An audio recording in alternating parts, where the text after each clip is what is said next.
Mikey! Mikey! JBL. Welcome, BC WrestlePod fam, to another AEW Dynamite review, the Just Three Gents review with just two gents. We have Mikey El Jefe with me tonight. You've got JBL hanging out here as well. We are both tired out of our minds from having our other stuff happen to us this week, but we are so happy to be here with you to go over the penultimate or not go home, but soon to be go home show for Revolution. And we're having a good time with it. Before we get to everything else, so a little housekeeping. Of course, if you haven't already, start following us on all the socials at BC WrestlePod. We have a Twitch channel where we do our live presentations on there. Please check that out as well.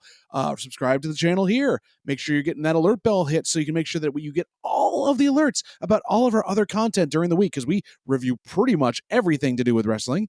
And of course, drop us a comment, a like, anything you'd like there. It's free for you to do. It helps us out with engagement, and we get to know you're out there, and we want to be able to engage with you as we're coming live and in person to New Jersey WrestleCon in, I believe, April.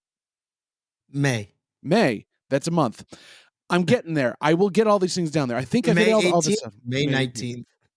I knew it was those days. So we are here to go over what had become a very short, or at least advertised to be short, AEW Dynamite.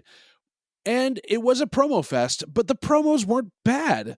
We actually had a lot of good stuff tonight, setting up things that are completely going on. Mikey, I felt like I got enough out of this. Like, it wasn't too much, wasn't too little, and it didn't overwhelm me. I don't know how you felt about it. Nothing overstated. Well, okay, there's one thing that overstated its welcome, but we'll talk about that when we get to it. But I feel that the pacing between the matches and the promos, backstage segments, and everything else in between, I thought was really well paced out and really thought out. You had a match and then just enough time for the promos and backstage segments before our next match.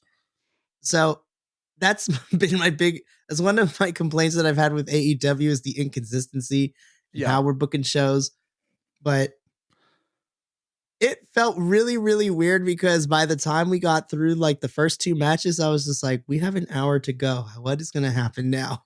And it took us on a ride for us to get there. I will say also the pacing and the continuity was very nice tonight. It actually drew some storylines out over the evening, but also set things up for next week.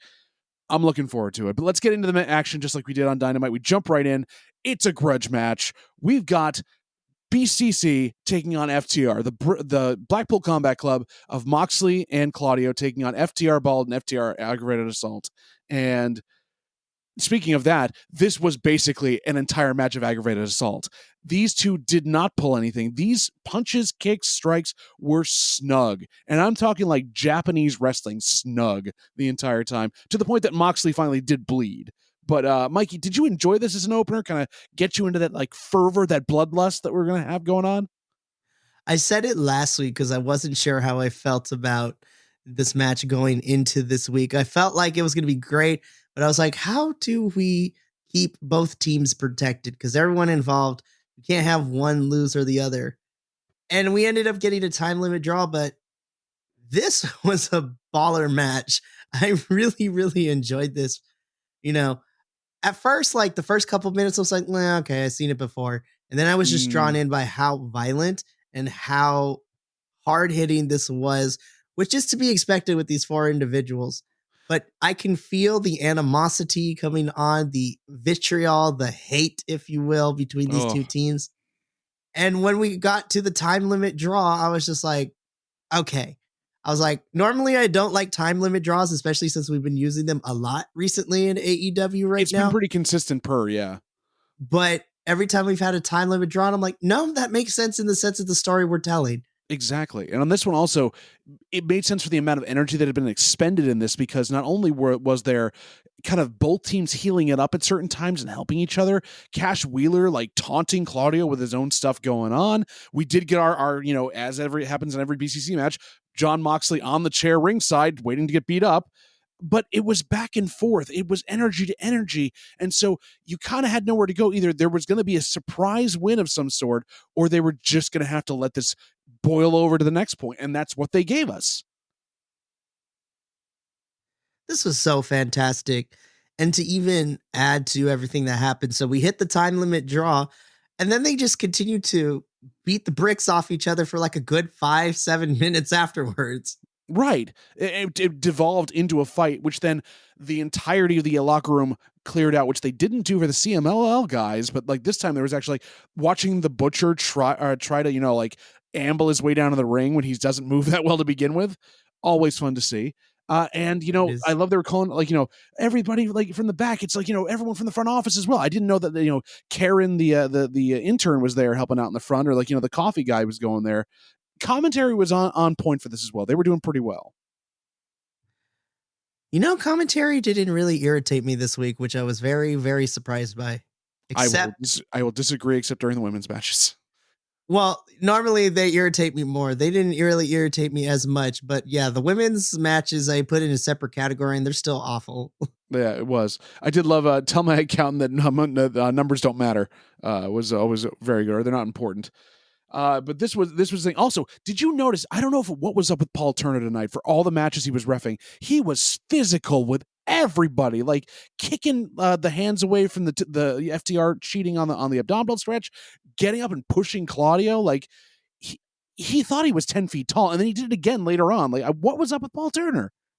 I don't know, but if I'm being completely honest, I was kind of here for it. Yeah. Yeah, like I was Stephon, just like, they found a whole new confidence, and I'm like, you go, Paul Turner, let's go. And you weigh that against Stephon Smith, who was like jumping at everything, like moving back and not doing like they're. I don't know if they're telling the refs to be different characters themselves, or they're just finding their thing. But like, I've never seen Paul Turner kick away a cheating thing, and like that was really cool. This is just it was really ridiculous. And Shivani saying members of the front office. So we get that falls in. I think honestly, I'm gonna have to call it. This was my match of the night. Just because of what they gave us for a 20-minute draw. There was no stop. There was no spot. It wasn't a spot fest either. There was an ebb and flow over it, and they just went for everything they could get. So overall, it really just I'm trying to think of the word.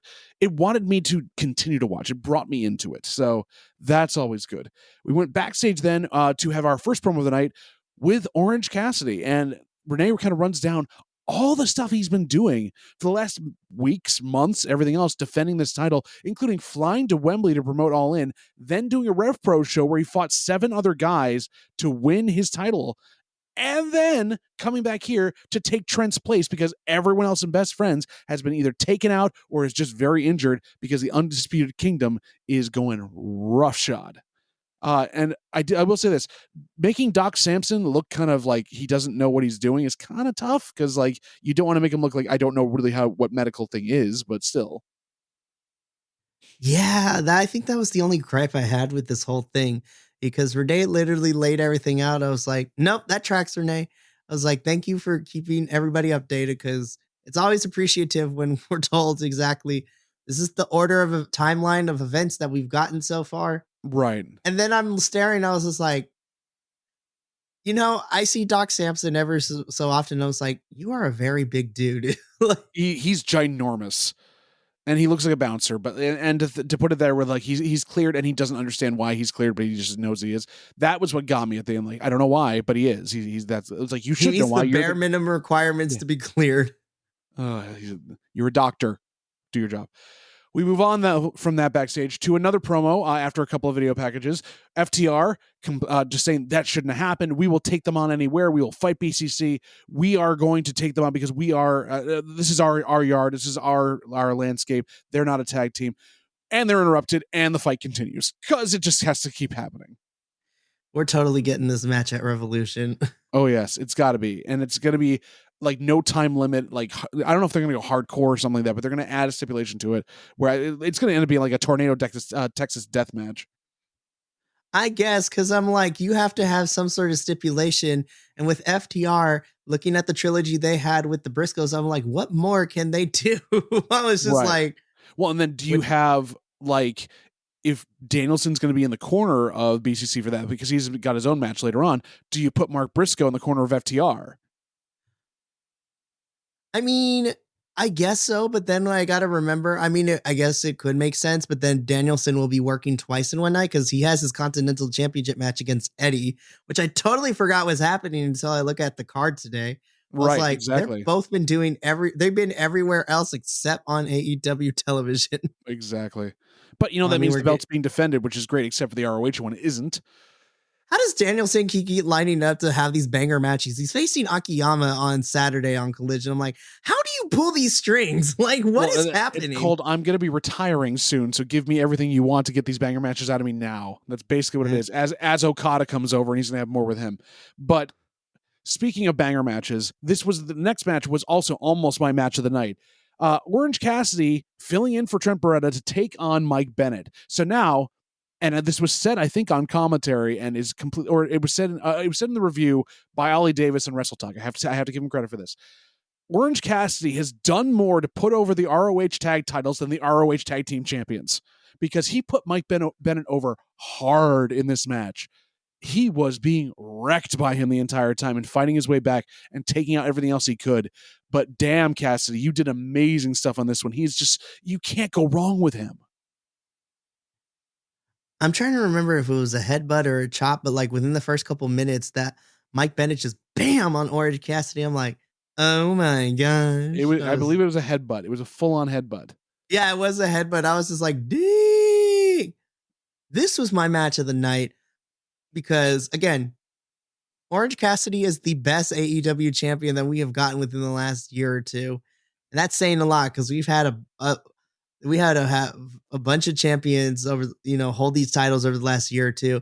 But nothing has been more like Orange Cassidy making that international championship the workhorse title, because he defended it against everybody and anything and pretty much every single match stipulation that you can think of in the book at this point. Well, and now he's doing it outside of AEW and other promotions until he's even expanding the lore more. So this is crazy.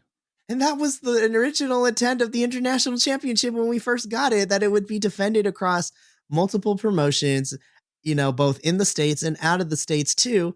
And we started to kind of get that when we had Pac win it. But then afterwards, it kind of just stayed irrelevant until Orange picked it up. And then Orange has been fighting on AEW television and he's taking it all over the place too. Like, exactly. This is so good. Very much so. We did get the extreme schmozzy finish that we were going to get. Roderick Strong comes out to distract the referee. Mike Bennett goes to Dick Punch City, taking Cassidy down, and we still get a win out of it after all on a freak beach break basically. But then as the bell rings, Matt Taven somehow arises from his orange punch stupor that he got on the ramp. Roderick Strong comes down and they beat the living tar out of Orange Cassidy. No one's there to save him. Commentary saying like everyone's out, everyone's hurt. What's going to happen? And I guess because he's Oklahoma boy and he's wrestling on Rampage, Jake Hager appears to save Orange Cassidy. That was the biggest question mark I had this whole episode so far. I was just like, not the choice I would have went with, but sure. I mean, you're giving a hometown boy a match against Roderick Strong that he's probably going to lose. So you've got to set him up to get some sort of cheer because they have two Oklahoma boys on the roster. And this one's the technical babyface who just came off his storyline about where did his hat go. And now Danhausen has it. So who knows what's going to happen with that. I want Hager and Danhausen to be a team and then bring back Hagerhausen. Hook Hagerhausen. That's a trio right there. Yes. I think that trio would work better than the trio we got tonight, but we'll talk about it. No, we will see what happens. The next part, though, you told me offline, this is one of your favorite things that's continuing its way through. It's going to end up on Rampage. Man. The soap opera part of wrestling's happening because Angelo Parker is out there talking to Renee, and she's like pumping him up because he's got his big date with Ruby tonight. He's going to finally take her out. It's going to be a lot of fun. And Ruby appears, and they're looking at each other lovingly. They're acting pretty well for wrestlers in that respect. It's a lot of fun. Yes, ma'am. I'm like, This has been the most campy, over-the-top storyline, Dawson's Creek-esque wrestling story on Rampage. And me and Adolfo have been very lucky to have... We've been having a really good time following this, and then the breakup of the Outcast, Harley Cameron wanting to commit manslaughter with a knife, and then hitting Saraya in the boobs with this wooden spoon. It has been ridiculous. Anna Jay got involved at one point, which was really fantastic. Can I ask something then? Mm-hmm. why were we given this part then? Because like it's on Dynamite. I'm not saying it shouldn't be on Dynamite, but we get them about to like consummate what's about to happen, and then although the fallout will be the next Rampage. And it's interrupted by someone we don't need on our screens because the joke is this limo pulls up and Ruby asks if they're going there, and he says no, we got a lift. Obviously, so we're renting a or to go in that car thing. And who steps out? And they do the whole pan shot down to see who's stepping out. It's Ric Flair, who obviously cannot walk at all, shuffling his Yikes. way around down there. And I'm like, why, sir? Why are you here? It's been so nice not to have you for the last month. Yeah, we've kind of discussed it at length why we're not the biggest Nature Boy fans because of everything that he has had done in his career and all the things that continue to come out. It just never stops. So, But it interrupts the lovely like love storyline that's going on there. It seemed like a bad setup for a joke that didn't need to be there. no, Ric Flair didn't need to be like you could have separated this by a couple of seconds and not had this as a continuous shot because for somebody who's been following the Cool Hand and Ruby Soho Outcast 2.0 like Dramageddon that has been the last 2 or 3 months has been really really fun to watch and Ric Flair kind of ruined the moment. I was just like, go figure. I mean, as soon as I saw Ric Flair, I'm like, all right, I know what I'm getting into. And the promo he cut with Renee, I was just like, yeah, this is pretty much what I want. Though the only thing I thought was really weird, and I'm not sure how we're going in this direction, is what happens after Ric Flair leaves Renee. It's true. Yeah, he ambles up to Renee, gets very close to her in a very weird way, goes over that he's not being used enough in Sting's storyline. He came in here to be used and be there, and he's hurt because yes, the thing we need in life is Ric Flair inserting himself into more things because everything should have Ric Flair.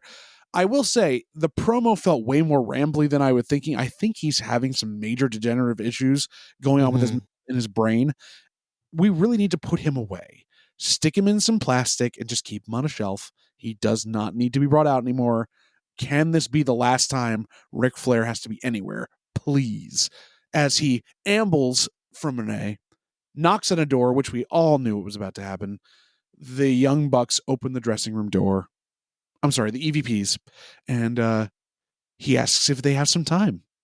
And they let him in.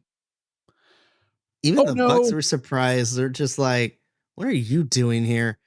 And I'm just sitting here and I was just like, Ric Flair's going to screw over Sting and Darby, isn't he? No, he's obviously that's why he's there. That's it's kind of contrived. And I was just like, Ric Flair can never go into anything without screwing somebody over, literally and figuratively, himself included. Woo. However, we get away from Ric Flair. Thankfully, I don't think he comes back the rest of the episode. I'm very happy he did. No, he's done. I was just like, we're good. Bye. Sayonara. We get, while stilted, one of the most heartfelt promos we had in a while with Daniel Garcia in the ring talking about getting this opportunity to take on Christian for the TNT Championship and how much it means to him that people have been supporting him in his lowest moments. And it seemed genuine enough. I don't know if to you it seemed genuine. I'm a big supporter of Daniel Garcia, and I think he's finally getting the shine that he's been missing, post breakup with JAS, because he's had some really incredible stuff happening since then. I mean, the cage match with joining with FTR and going against the whole House of Black thing has been really, really great. I love this weird dynamic that him and Daddy Magic have as like Daddy Magic being the commentary and also like the guardian angel for Daniel Garcia, which has been really, really nice. It was a little bit stilted, but honestly, I'm a big fan of Daniel Garcia, and I am still in his corner given the fact that what we learned when he initially joined JAS is that before all this, he didn't know if he was going to be able to come back and wrestle again when he got in that really bad car accident where he broke everything. Right, exactly. So they were kind of setting him up to like give him that extra part of himself that he could market if he couldn't get in the back in the ring. But he obviously is, and he's here talking about how much it means to him, and then he's ready, and he's talking to Adam Copeland and saying, I would have beaten you in 3 more seconds. I would have taken you on there, and now I'm getting my shot at what I need. And who comes out to interrupt him but the patriarchy and Christian Cage. And this was an amazing back and forth. Christian Cage is a freaking menace, man. I'm just like, okay. So I did something I normally don't do when he was cutting a promo. Yep. So when Christian Cage mentioned, I was like, okay, from the little bit I know, we're probably gonna get a dead dad promo. And I was like, on the nose, that's on my bingo card. But then he's like, here's this address. I typed it in. Christian Cage is a menace because that is the address to the cemetery where where Daniel Garcia's father is buried. And I was just like, holy crap. I was wondering about that, Dan. I did right because I didn't check this, but I was like, did he just dox his mother? I'm like, I don't think they would do that to her, but still. I typed in the address. It is the address of the cemetery. I was just like, but Daniel Garcia's line though is just like, Christian Cage, why don't you come in here? And then you'll end up being like my father and I'll bury you next to him. And I was just like, yo, that was cold. That was cold. And then, of course, as the patriarchy does, he sends little Nick Wayne down to get his ass beat, which he did, and put in the Dragon Tamer. And as you said, out of nowhere, we had the Guardian Angel explode out of nowhere and be able to take out Killswitch. So that's what we needed to have happen there. I liked that they had two chairs, so it wasn't like, here's the chair, now we got to pass it back and forth. It was really well put together. They were still defending each other, and Christian is livid. I'm excited for this match at Revolution. I unfortunately think Daniel Garcia is not winning this title, not yet, anyways. Yeah, I don't see him winning. I'm excited to have Daniel Garcia finally be on a pay-per-view match for a title, because it seems like Daniel Garcia has been missing from pay-per-views the last couple of rounds, which is a travesty in my opinion. Oh yeah, no, he's proven it. I'm super excited. This is probably some of Christian's best heel work, and just hit this point of his career, I've been enjoying his character. It hasn't gotten stale for me. He's finding ways to continue to be a dirtbag to everybody he goes up against. I love this. This whole segment was really, really great, and I'm super excited for this match. I love that we keep saying Christian is being like the best heel work of his career, and we say it every week. It just continues to get better, and that's a whole thing saying, because we've had this for over a year now of this dick Christian. Like it's crazy. So I want to see where this goes.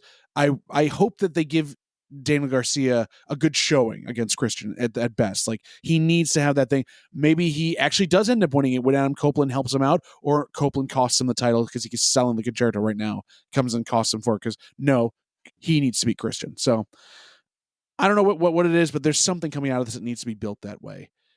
Unlike our next promo, which was setting up the main event of the night with the babyface team of RVD, Hook, and Hangman Adam Page. I would argue that RVD and Hook are your baby faces. Hangman is so leaning towards into heel territory. Yeah. I mean, he's still kind of a face, but now he's more heel. This was a weird promo because I was just like, I feel like RVD was like the reasonable one here. And I was just like, that's saying a lot, because usually he smokes it and tokes it. Well, and you saw that afterwards, as he and Hook were like hooking up with each other and, and fist bumping the whole time. Like, that was perfect. That was great. I was just like, Hangman Page is such the odd duckling out of this whole entire trio. It's ridiculous. Oh yeah. Yeah, this was a weird one. I was just like, I need everyone to take a step back. Like, what is happening?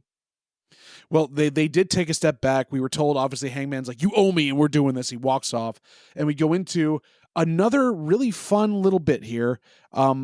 So I'll set this up.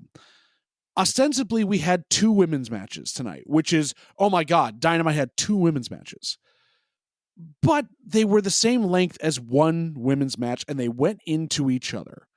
So Tony Khan gets a win on a technicality, but still doesn't support the women, even after the giant signing he just got there, which is basically confirming Mercedes Moné is coming in, because that writer they brought over from WWE is made for Mercedes. She's going to hopefully revamp the entire women's division.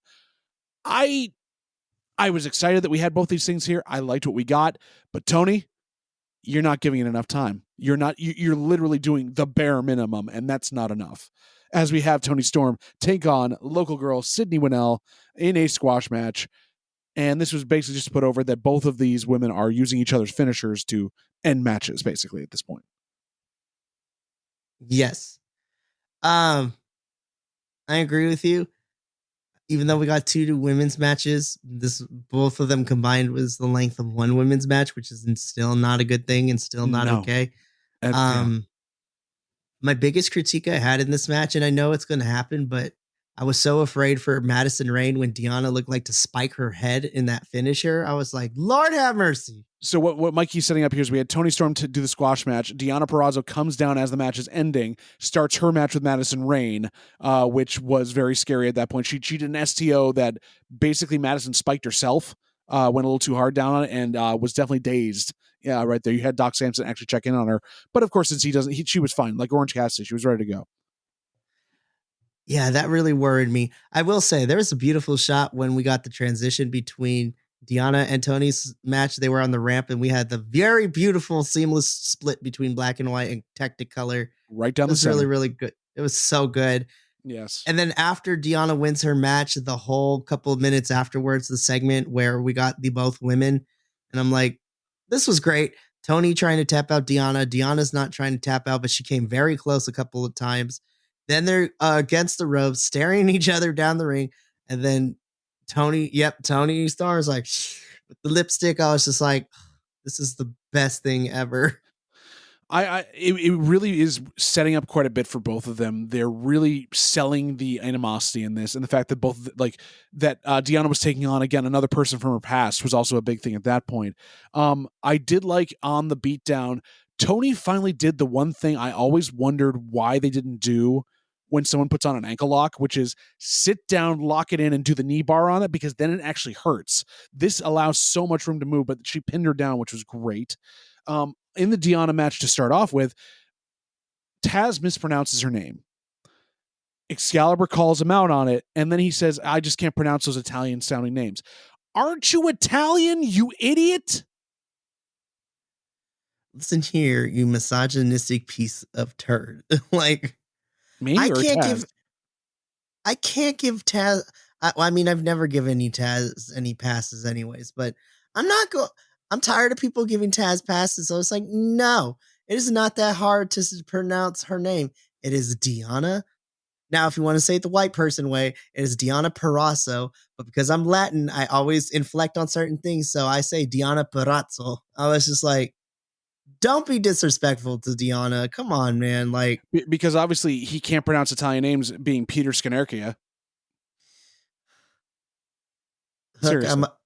Hook, I apologize. Like, we take a dump on your dad every single week, but He opens himself up to it. He's such yeah.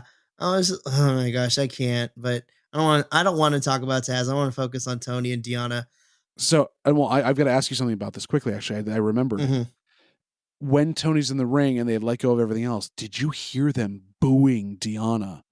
The entire crowd is booing her and cheering for Tony, and she doesn't quite know what to do with it because she's trying to still walk that line of being the babyface of these two. Tony's not going to turn. She is what she is.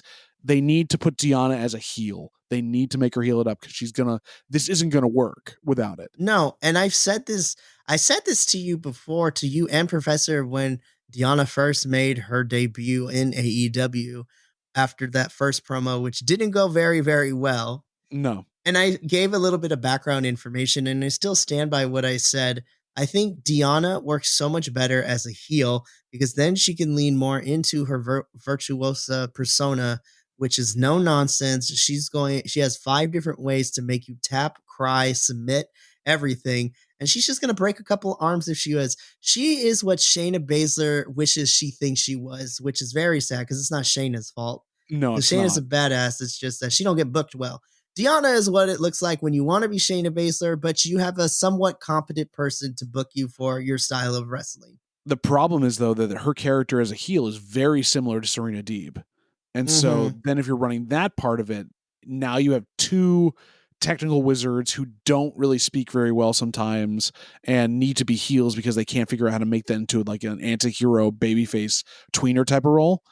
I think this was them trying to say, like, you got to figure this out, Deanna, because we can't have two people like that on our roster because they can't figure out their women's division to be able to book them. Although those two in a match technically would be amazing.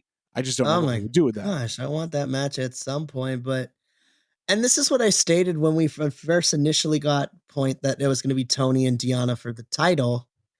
My biggest worry is because as much as I've been enjoying this build, it still hurts to know that the inevitability of all this is Deanna's going to put up a really fantastic fight. Both Yeah. women are going to go out there and do great, but ultimately Deanna is losing because I honestly think we're setting up Tony for when we get to big business, a couple weeks later. The same. I would not be shocked if we get the same story where we get a big women's signing and Tony's next opponent is Mercedes. Oh, easily. The only thing I can And see positive coming out of this is that Deanna then maybe if she loses this costs Tony the title at big business. which would be fantastic because let's be real. If I'm not saying that I would hate Tony beating Mercedes, but it's Mercedes. You can't have her lose out the get go. No, And she I love Tony, but she is going to be served up to Mercedes on a platter for yeah. her to get knocked down a couple pegs. I can't wait for those promos to come across and Mercedes bringing up stuff about like getting pied by Charlotte Flair and all that. So it'll be very interesting for her to If she do that mentions there. the pie incident, I was like, best feud of 2024. Let's go. It is.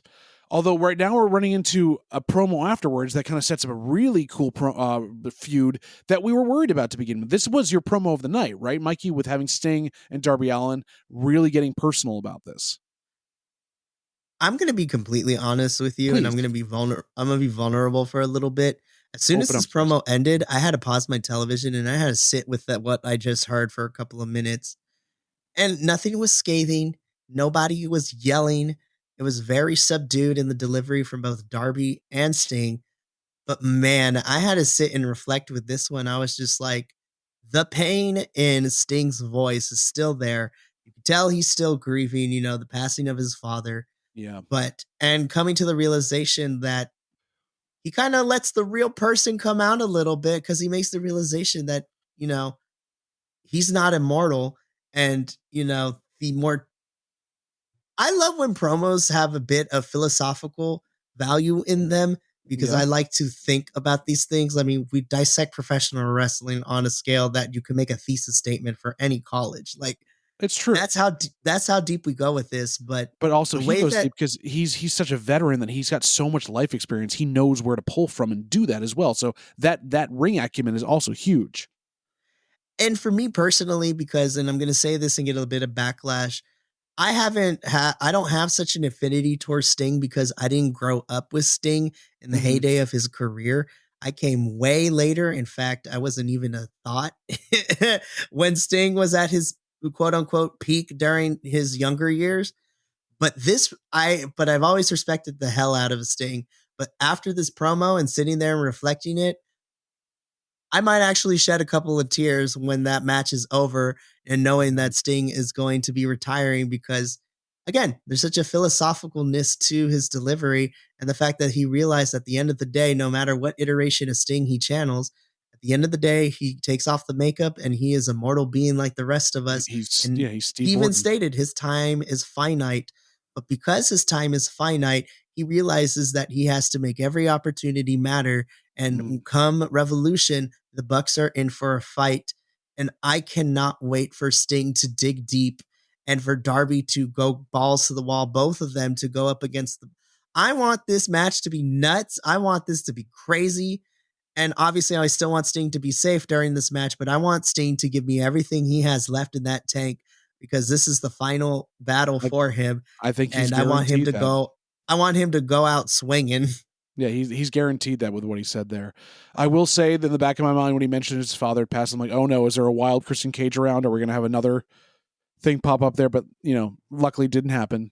That's always good to have and not do that because we moved on to the other Oklahoma boy on the card here who decided to open his mouth and go back straight to 1980 and just get all of it out. Like this was therapy for Wardlow. Wardlow comes out and buries the roster. but low key, I was kind of here for it. We've been saying the same thing since who knows how long, for the last year and a half, 2 years, that we've witnessed, this trajectory of Wardlow. And we talked about this on multiple occasions. And I feel vindicated and validated the fact that pretty much Wardlow reiterated all the biggest issues that we have ourselves have said Yeah. about Wardlow's booking, specifically for me, because I was a big Wardlow fan. And then when he went off of television due to injury the first time around, and then since coming back, he has not been utilized properly. And Wardlow was me in this moment because he spoke to all the criticisms that I had leading up to this point, too, in terms of Wardlow's booking. They Yeah. strapped the rocket to him, but they strapped it in reverse. And he has He gone buried himself. straight Yeah. he went straight down into the ground. And I love the fact that he called everything out too. It's just like, yep, the multiverse of MJF madness was a thing that we The all Punk survived. The And it Punk was one was the thing we survived with that too. Samoa Joe. I forgot that he tapped out Samoa Joe. I had honestly forgotten. same. I was just like, oh crud, I forgot you did. And he even, I love the point in his promo. He's just like, I should be the champion. I should be a bigger star than I am now. And I'm like, well, you're kind of not wrong. And this is a perfect example of some of the best promos that we end up gravitating towards always have a hint to truth of them. And boy, howdy, did Wardlow have check all the boxes, and he showed all the receipts, as the kids say, because he's like, I should be a megastar, but the powers of that be did not let me do it because they wanted to push other people. They failed him, is what he said. He basically said they failed him. I gotta ask though, did this not sound like a Psycho Sid or a Sid Justice promo from the '90s? Oh, Like, absolutely. I was waiting for Oh, like, absolutely, dude. I was like, oh great, here we go. There's gonna be a flub. Oh, I'll do that again. No, we're live, Wardlow. We're live. So You know what? I have to give Wardlow credit. Normally, I don't necessarily like the way that he delivers his promos from time to time, but I like this passionate, and it was very articulate too. surprisingly so. But he got his point across. Tony Schiavone was kicked out of the ring. He made his point. We'll see if AEW does anything with that whatsoever. I Apparently, he's going doubt to they be will. participating in a big meat match at Revolution. I don't know what that is, and I'm kind of terrified. Meat madness. We I know was at like, least two of the participants in that right now because we'll get to that in a second. Because we first go backstage to check in with the Bang Bang Scissor Gang, and there's dissension brewing, and Jay White's stirring the pot as he should. But next week, or as it's on Rampage, I believe, we're getting Colton, Billy, and Jay White Gunn defending some titles as the Bang Bang Scissor Gang. And I'm kind of waiting to see how they're going to work this into the mole within, or just like how they're going to split the teams apart and what's going to happen. I think we can both agree that the formation of the Bang Bang Scissor Gang is the long con to figure out, okay, eventually we're going to get a trios match between these two teams, which I'm here for, to be perfectly honest. Needs to happen, yeah. I mean,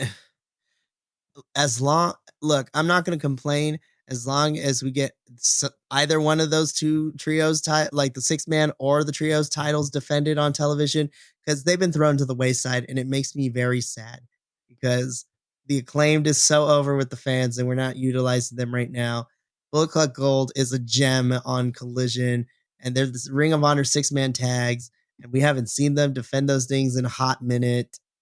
And we don't know what we're doing with these individuals, but I am here for the Bang Bang Scissor Gang and the eventual Jay White's like, look, we know what this is. Let's just fight it out. It'll happen, and it will happen in spectacular fashion. I think probably Revolution. There'll be something set up there for us so we can actually see something happen. Probably.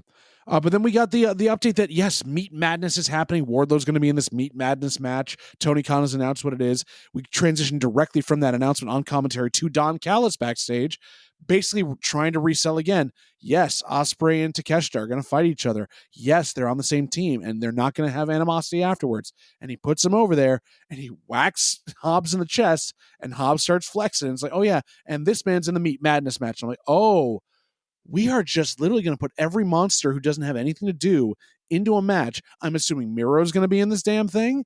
I'm assuming we're going to probably put Satnam Singh in this darn thing. There's going to be a lot of big, beefy guys in the ring taking on each other.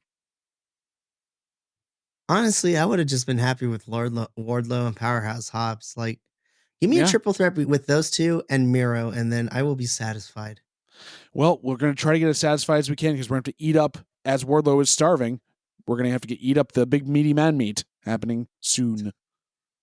What a name to call this thing to. Meat Madness. Well, it's a March. It's March Madness. It makes sense. But I guess. speaking of madness, we had our 3-on-3 match. Our main event come up next.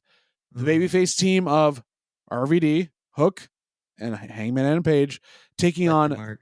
Yeah, I know. Samoa Joe, Swerve, and Brian Cage. This pairing, this grouping, I was confused. I don't know about you. Okay, so let's break this down, right? So I understand Swerve and Cage because Mogul Embassy, they're a faction. I totally get that. I'm here on board with it. Right. I kind of understand why Joe was on there, but also not really too. I was like, fine. But then the moment that we got at the end, where all of them looked at each other, that was the reason. That was the reason. I was like, okay, that team made a lot of sense in my head by the end of this. Right. I'm still trying to figure out why we gave Hangman, RVD and Hook in all of this. I was just like, Hook and RVD haven't had any past interaction with Hangman Page over the last couple of weeks. If anything. Yes, they have. RVD was the person that Hangman chose to take on Swerve. Remember, in the hardcore match, that was the dealer's choice. Oh, that's fair, I guess. And then he also came out to save Hook when Joe was beating him up after his match. So he's had an interaction with both of them, just not to the point where we think this is like a team that would be put together, basically. I guess. I mean, there is some logic to it, just not a lot. I can throw logic out the window, and that's not necessarily what bothered me about this match. Mm-hmm. I feel this match was very clunky. Yes. And I felt like it went on way too long too. I thought we could have cut it like a couple minutes and we'd been fine. And now obviously we got confirmation now because I was worried because I thought Hangman broke an ankle at one point or during this separated match. his shoulder or something. Yeah. I'm like, geez Louise. I was like, we're literally a week away from Revolution, so we cannot get people hurt right now. Oh, but we can. We can. But this match was very, very clunky. I didn't hate the people that were in this match, but I was just like, nothing really clicked for me. And, I give RVD a little bit of grace because he is older, so he's got to move at a little bit slower pace. But I was disappointed with the people we regularly see on television. Like, I was disappointed with Hangman. I was disappointed with Hook. I was even kind of disappointed with Swerve, and that's saying a lot because I love Swerve. Brian Cage was the best part for me in this whole entire match. He and RVD had a great back and forth a couple times. And there was a lot of fun to see. Nana was also hysterical at the outside, like, just yelling stuff all over the place. But I feel like, the big thing everyone's going to come away from this from is that the muscle bustle reversal where Hangman Page comes out and then automatically grabs his arm, and you think, and it was said like a separated shoulder, something was wrong, and you could see he was in actual pain. They were trying to cut away from him. I think that ending sequence with RVD was probably supposed to last longer, but they had to cut it, stretch it out and just like have him do it earlier, and that kind of threw stuff off as well because the ending was a bit of a clunky mess for everything on there. I mean, this was serviceable at best. I didn't think it was inherently bad. I don't know if it was serviceable. It was a spot fest. There were some fun moments, but serviceable, it was a spectacle for the end of the night, but it didn't seem like it needed to be there. No, this actually, in hindsight, I feel like this match didn't need to be there at all. I know you wanted to try to continue to build towards the triple threat, but we could have gotten like another stare down promo thing. Yeah, you didn't need anything else. It's got the heat it needs. There's so many other things they could have done to set up other matches for Revolution.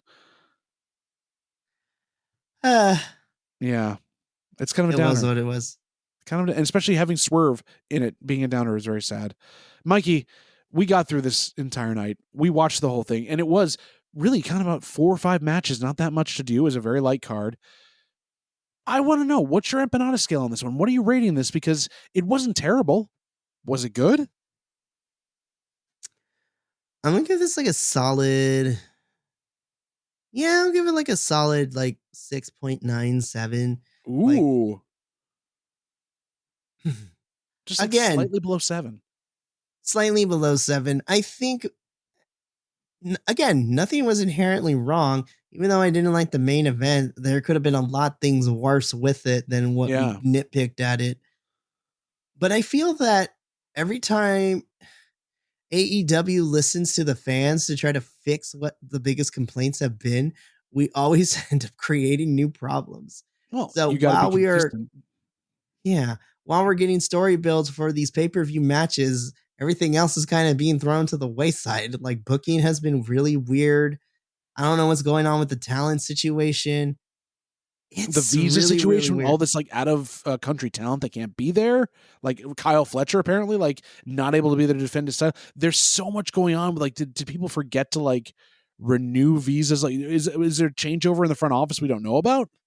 And then there's that. And then you have beef with companies because Penta and Phoenix couldn't be there when the CML people were there because, they are AAA, and AAA has bad blood with CMLL, which is crazy still to this day and age. Yeah. I don't know what's happening. It's really weird. Also, as a side note, me and Adolfo are trying to figure out how we're going to watch the CMLL versus Blackpool Combat Club match that's happening in the spring. I have no idea. That might be a find it on a weird YouTube channel 2 days later, but who knows? That's very fair. We may or may not have to purchase the subscription to CMLL's YouTube channel, which I've been willing to show for, but we'll talk about that later. But yeah, I feel like this was like a 6.9 to 7 Dynamite. Nothing was inherently bad, but nothing blew me out of the water either, which is really weird. I'm happy we're building towards story, but now the weekly product is suffering because it feels very paint by numbers. And you can totally tell they're hurting because a lot of the roster is missing. They got to figure their stuff out in this one. I'm with you on this one. I'm saying about a 7.2. It wasn't, it's better than it has been. I enjoyed it, but we talked about like the women's segment that still is what it was, and the things we've nitpicked. It just wasn't good enough to get up to where Ring of Honor's been the last couple of weeks. Like, it's just not good enough. So watch it at your own setup there. If you want to see your favorite wrestlers on there, go get some storylines that'll help you out. But let's hope that the go home show for Revolution, because they've been building so much to all of these matches, gets us something else, including setting up more people in this Meat Madness match, because we got to have it happen. Mikey, thank you so much for joining me this evening and going over AEW as tired, as sick as everything else we are.